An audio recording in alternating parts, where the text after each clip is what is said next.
సినీ పరిశ్రమలోని సమస్యలను ఎవరు పరిష్కరించలేరని తమకు తామే పరిష్కరించుకుంటామంటున్నారు Telugu film chamber general secretary Damodara Prasad. Film ఛాంబర్లో తెలుగు రాష్ట్రాల ఎగ్జిబిటర్లు, డిస్ట్రిబ్యూటర్లు, నిర్మాతల సంయుక్త సమావేశం జరిగింది. ఈ సమావేశంలో కీలక నిర్ణయాలు తీసుకున్నారు. ఫిలిం ఛాంబర్ కార్యదర్శి దామోదర ప్రసాద్ మీడియాకు వివరాలు వెల్లడించారు. థియేటర్స్ బంద్ పై క్లారిటీ ఇచ్చారు.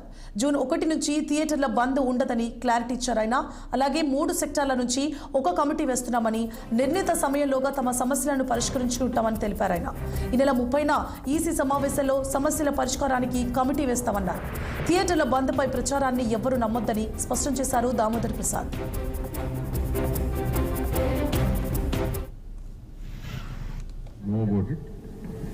థియేటర్స్ విషయం కానీ, డిస్ట్రిబ్యూటర్స్ విషయం కానీ, ప్రొడ్యూసర్స్ విషయం కానీ అండ్ వేరియస్ వేస్లో బయటకు వచ్చినాయన్నీ కూడా. సో మీరందరూ చాలామంది అడగడం జరిగింది. I said once joint meeting అయిపోయినాక will tell you exactly what are decisions. ఇవాళ పొద్దున 11 o'clock joint meeting of producers, distributors and exhibitors of both the states, Telangana and Andhra Pradesh. We had a meeting, very healthy meeting on positive note.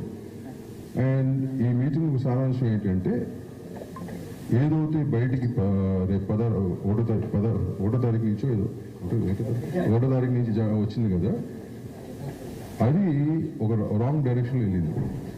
చర్చలు జరగకపోతే అటువంటి decision తీసుకోవాల్సి వస్తుంది original వర్షను, కానీ 1వ తారీఖు మూసేస్తాం అనే వర్షన్ బయటకు వెళ్ళింది. అది చాలామంది ఇండివిజువల్గా మీ అందరూ కూడా క్లారిటీ ఇవ్వడం జరిగిన తర్వాత.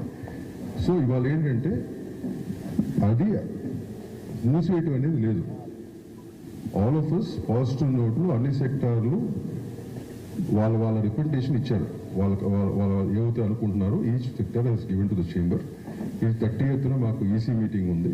ఈసీ మీటింగ్లో చర్చించి we're going to form a committee. ఒక కమిటీ ఫామ్ చేసి పాజిటివ్ నోట్లు ఫర్దర్గా వీఆర్ గోయింగ్ టు